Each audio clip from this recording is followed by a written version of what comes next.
señalar que es sumamente importante, Arturo, porque estamos ante el inminente cierre prácticamente de la cuarentena, ¿verdad? O sea, el 16 de noviembre probablemente ya tenemos Se va a liberar que todo. lidiar con una realidad diferente, pero me imagino va a tener también sus mismas situaciones particulares porque el distanciamiento social para mí que ya va a ser casi una regla, ¿verdad? Sí, Eh, debería ser, debe ser es una lo regla. que se pretende, ¿verdad? Es muy Y la difícil, pero convocamos a la doctora María Elena Candia como epidemióloga justamente para evaluar un poquitito en qué momento estamos de esta claro. pandemia y bueno, incluso también yo tenía una duda con respecto a la aparición de otro tipo de afecciones o Ujú. infecciones Sí, o situaciones que ya parecen volvieron a la claro. normalidad después Sí, de la pandemia. como la doctora Candia es presidenta de la Sociedad Paraguaya de Infectología ¿Sí? y el gremio había propuesto al Ministerio de Salud radicalizar las medidas de aislamiento para evitar durante las festividades de Cacupe principalmente un rebrote explosivo del coronavirus en el país. Doctora Candia, ¿qué tal? Buenas tardes. Marta Olmedo y Arturo Garoso les saludamos. ¿Cómo está? Buenas tardes, ¿cómo están ustedes? Buenas tardes a toda su audiencia.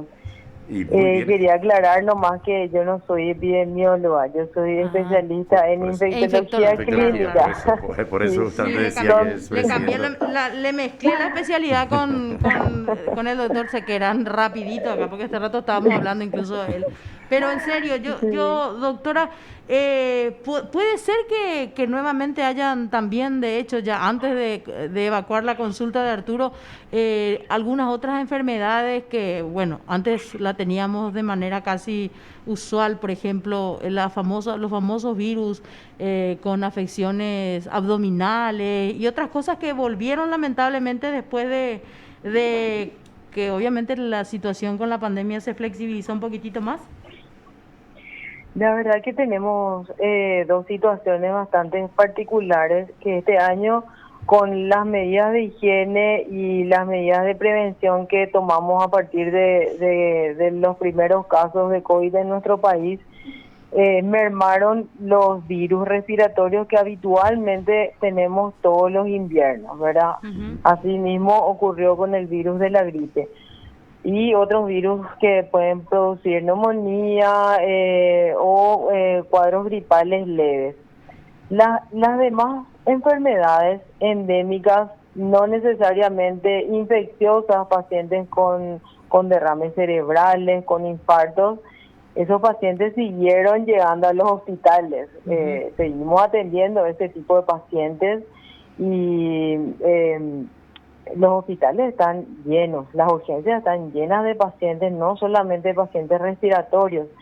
Es justamente ese uno de los motivos, justamente el escenario nacional se ve marcado siempre por una capacidad reducida del sistema de salud público. Si bien se aumentó en capacidad de lo que estábamos en marzo, lo que estábamos ahora, tenemos un poco más herramientas con las que luchar, pero de igual manera nuestro sistema sigue siendo el mismo de siempre, seguimos teniendo déficit en cuanto a insumos y tenemos a un personal de salud que está agotado, porque ni bien salimos de la epidemia de dengue, que fue una epidemia brutal, porque fue la primera vez que tuvimos una epidemia serotipo 4, entonces había mucha población susceptible y atendíamos en la urgencia entre 600, 700 pacientes febriles al día.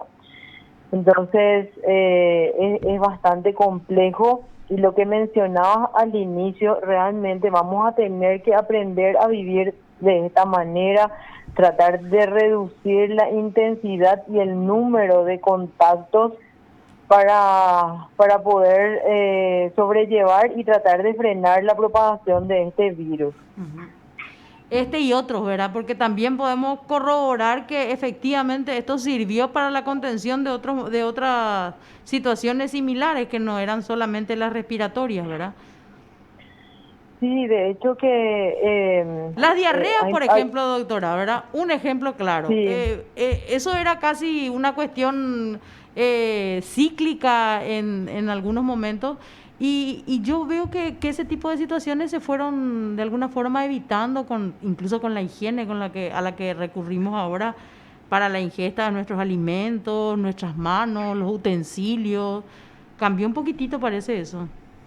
Sí, totalmente. Al igual que los virus respiratorios también en una proporción bastante elevada.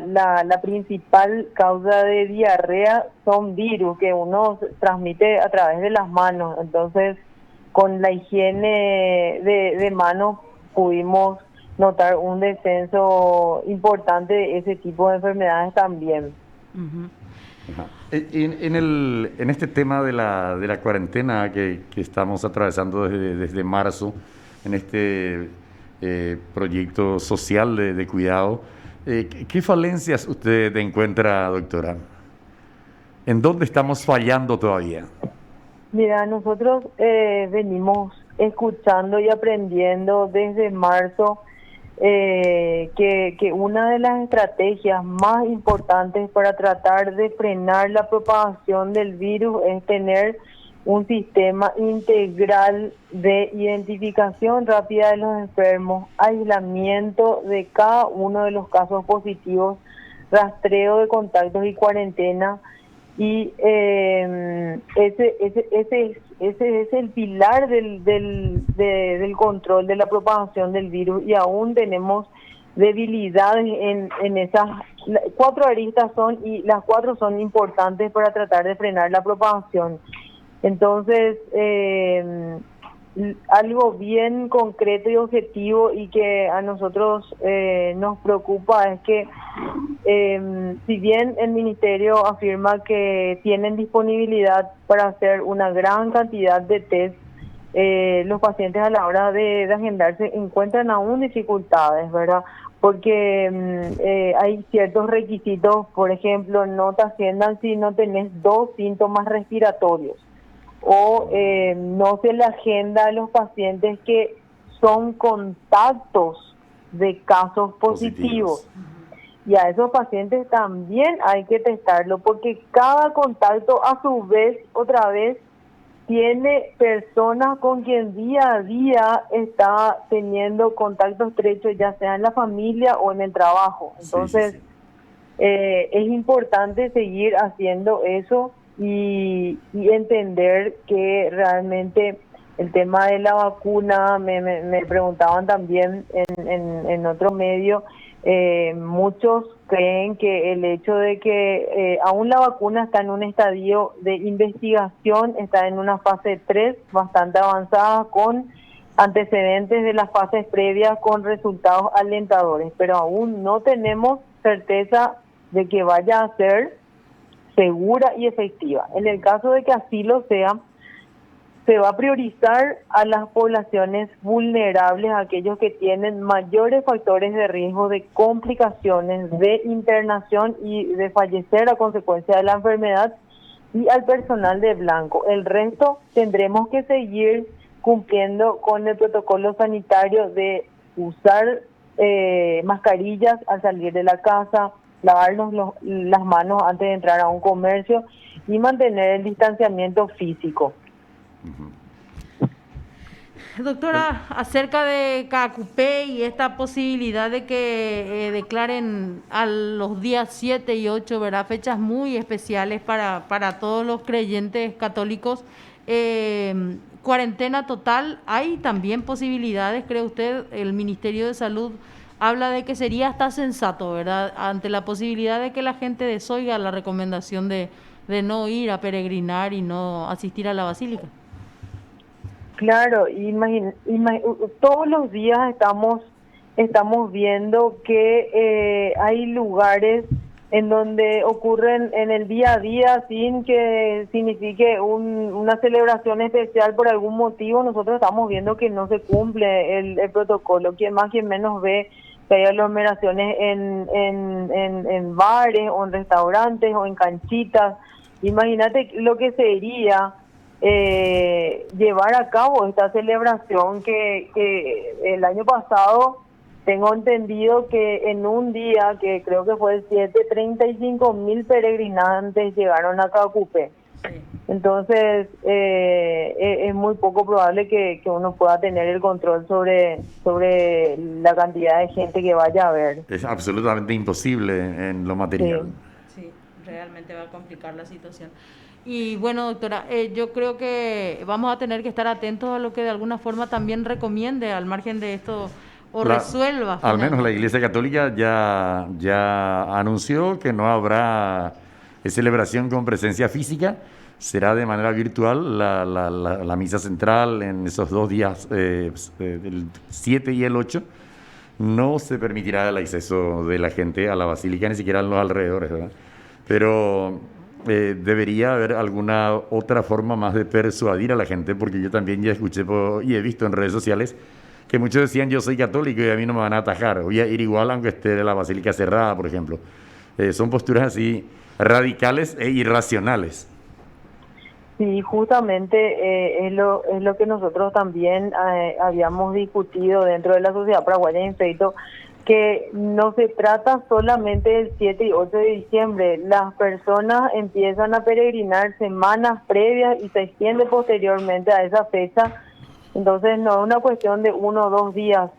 Y lo único que podemos hacer es seguir hablando de la importancia de tratar de evitar una exposición innecesaria, sobre todo a las personas que tienen riesgo de tener un cuadro grave de la enfermedad. Y también la gente joven puede complicarse. Nosotros tenemos colegas, enfermeras, menores de 60 años que han ingresado a terapia intensiva, que cursaron con formas graves de la enfermedad. Así que eso de que los pacientes de edad se complican más, en su mayoría sí, pero eso no significa que pacientes jóvenes y sin enfermedades conocidas no vayan a complicarse nunca. Eso no es absoluto. Puede también ocurrir complicaciones en pacientes jóvenes, incluso en niños. Sí. Tuvimos números de personas muy jóvenes que perdieron la vida. Así mismo. Sin tener ninguna enfermedad de base, ¿no?, que complique la situación. Sí, nosotros realmente celebramos la postura de la Iglesia Católica y acompañamos también esa modificación y celebrar no celebrarlo de manera presencial. Así que enhorabuena, y vamos a tener que seguir cuidándonos entre todos. Claro. Imagínese el personal de blanco, los médicos, las enfermeras, los enfermeros, los demás auxiliares, con lo que ya tienen encima ahora, cargar lo que venga después en cada cupé, hasta puede ser trágica. Sí, así mismo. Y también se estuvo compartiendo en redes sociales la postura o la prohibición de festejar esta fecha tan importante para el país en aquella conocida gripe española en 1918, justamente Sí. para evitar la aglomeración y exposición a un riesgo innecesario. Entonces, creo que es lo que corresponde, y tenemos que entender que la pandemia no va a desaparecer por sí sola. Tenemos que colaborar entre todos, apegándonos a las medidas de prevención y cumpliendo los protocolos sanitarios. Debemos mantener cada uno el compromiso individual y como sociedad en conjunto para tratar de minimizar los daños colaterales. Por supuesto. Lo que no se vio, por ejemplo, el pasado domingo, que hubo una aglomeración importante de personas en el Tupacinicuá, en el Pozo de la Virgen, y que derivó en el cierre después de ese lugar por parte de las autoridades del Ministerio de Salud, ¿no? Creo que fue el lunes a la tarde, en una reunión realizada acá en Asunción, en el Ministerio de Salud, que se dispuso el cierre del Tupacinicuá, porque ese domingo se registró un descontrol total. Nadie se higienizaba las manos, nadie mantenía la distancia, mucha gente estaba sin tapabocas, y se quería evitar que ese fenómeno se repita en la fiesta central de cada cupé. Y no vimos esa conciencia de parte de este grupo de personas, al menos, porque muchísima gente dice que fue el domingo a cada cupé. Doctora, muchísimas gracias por estos minutos y por la claridad en la exposición, ¿eh? Gracias a ustedes por el contacto. Hasta luego. Hasta luego, buenas tardes. Usted está escuchando PDS.